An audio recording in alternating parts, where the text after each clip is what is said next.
felt so alive in my life.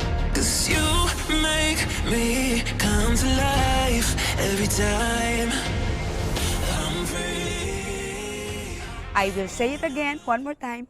My favorite island in Thailand. It's rainy day, hallelujah. It's rainy day, super cool.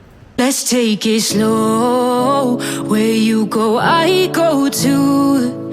And if you hit the bottom, I'm going down with you. Good morning mga kakules from the beautiful island of Koh Kood. Ayan, nandito na naman po tayo. My favorite island in Thailand. So, alam niyo mga kakules, every time I would go somewhere or me and my friends, my husband would go somewhere, I would like to share our accommodation kasi gusto ko kayong ma-inspire mag-travel.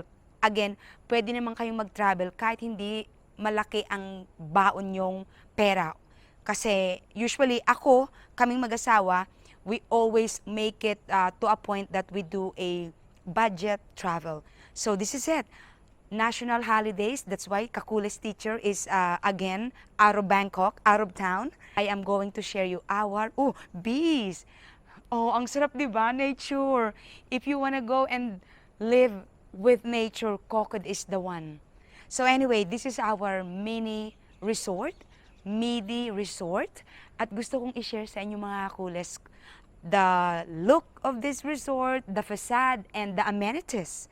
So, let's start mga kacoolest.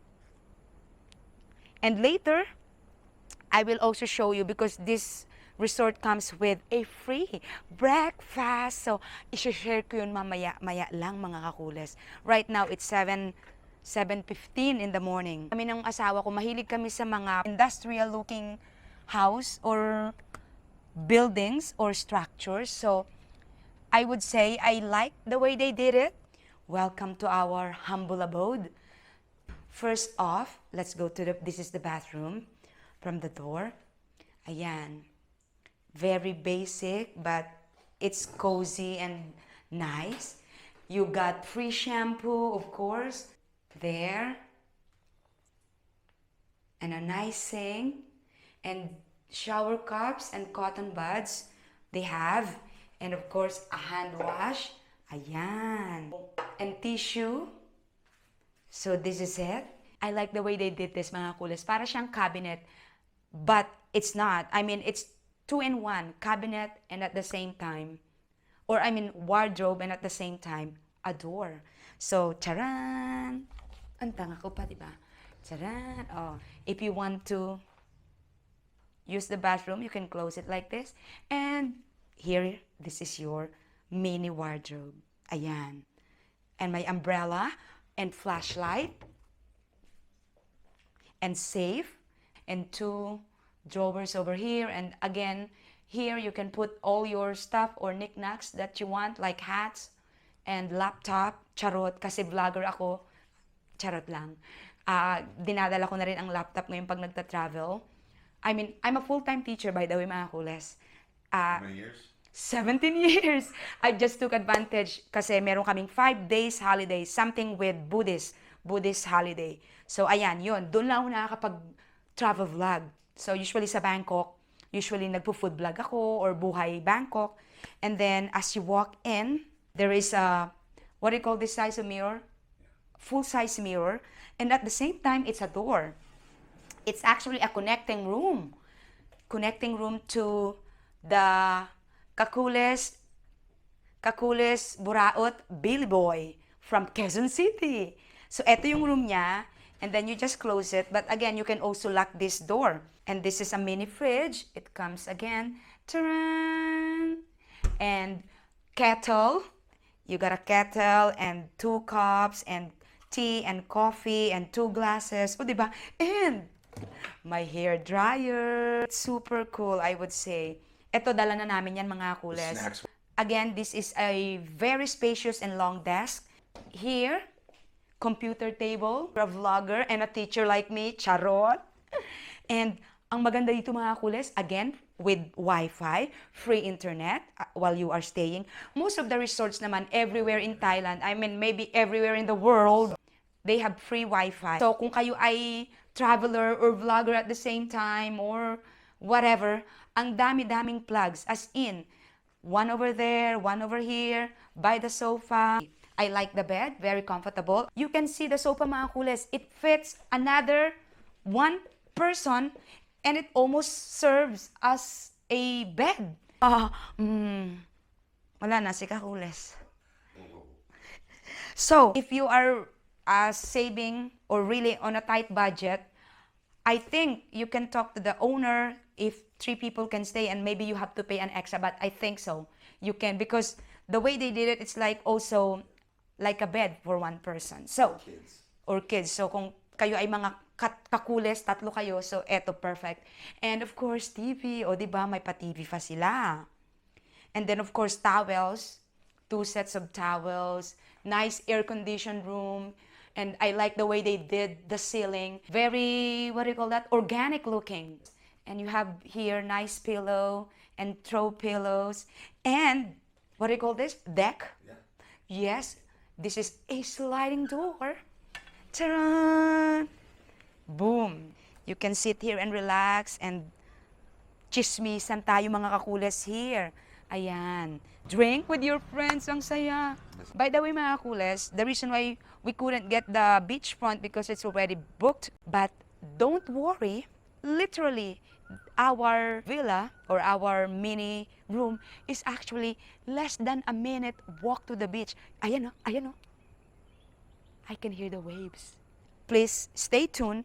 I will show you the breakfast for 1,700 Medee Resort. For us that we live here and we work here, yung 1,700 baht, para sa amin, parang 1,700 pesos na rin. So imagine niyo kung taga Pilipinas kayo, makakakita ba kayo dyan sa Pilipinas ng ganitong ambience, ganitong amenities for 1,700 pesos? So please comment below para may idea din ako. Malay nyo, next year makauwi ako at mag-travel ako dyan sa Pilipinas. We are heading to our breakfast. So actually, I'm excited to see kung ano-ano yung mga pagkain nila.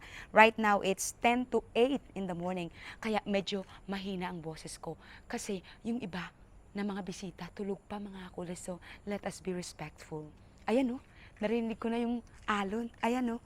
We love Koh Kood. We love Koh Kood. And they also have waterfalls here. So, and we love the ambience, the island itself.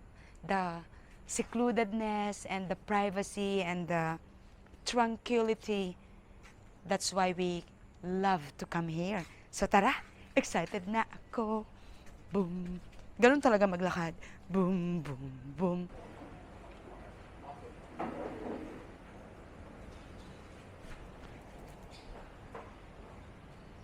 Coffee machine, mga kules. You can choose whatever you like. Juice, water, milk, toast.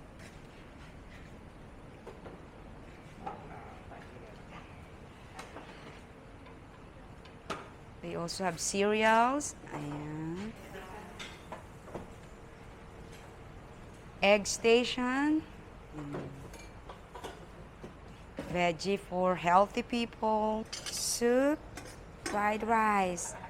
I'm gonna eat this. Good selections of food. Plain rice, yes? Steamed rice. Wow. Nice presentation. And what is this? Porridge or lugaw. Steamed hot dog.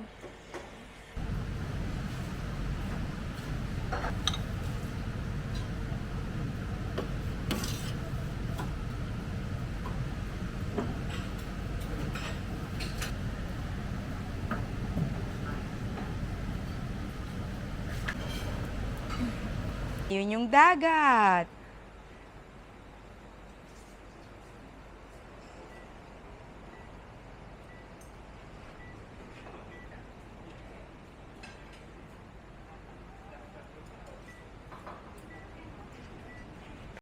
Kain tayo, kakules.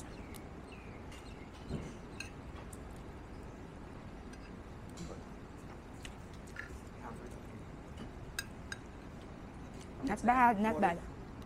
Fried rice, watermelon, sunny side up egg, and toast, orange juice, and jasmine.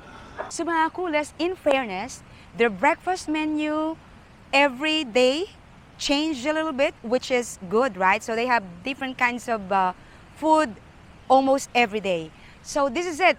This is the front of the resort, mini resort, I would say. And there you go, to my right. And this is the beautiful Tapao Beach. Again, nakikita nyo yan mga coolest. What do you call that? A wind blocker or a windscreen. And you see the red flag on the beach, actually all of Koh Kood. So it is not advised to swim. But again, it's beautiful to see the waves, the rough sea. So let's go. This is it. So mga coolest, this is the beach. Unfortunately, right now it's July, it's monsoon season or rainy season, means you cannot swim. I remember mga coolest, ayan o, papakita ko sa inyo yung drone shot ko namin from last year and 2 years ago. Napakaganda ng tubig dito. It's clear, it's turquoise blue. I'm sure lahat naman siguro ng beaches dito sa Thailand, kahit naman sa Pilipinas, kapag rainy season or monsoon season, syempre, iba talaga yung quality niya at iba rin yung kulay ng tubig. At syempre, malakas yung alon kasi nga rainy season. So, mga coolest, please don't forget to subscribe and comment below if you have any questions about Buhay Thailand. Baka makatulong ako. Again, see you in the next vlog. It's rainy day, hallelujah. It's rainy day, super cool.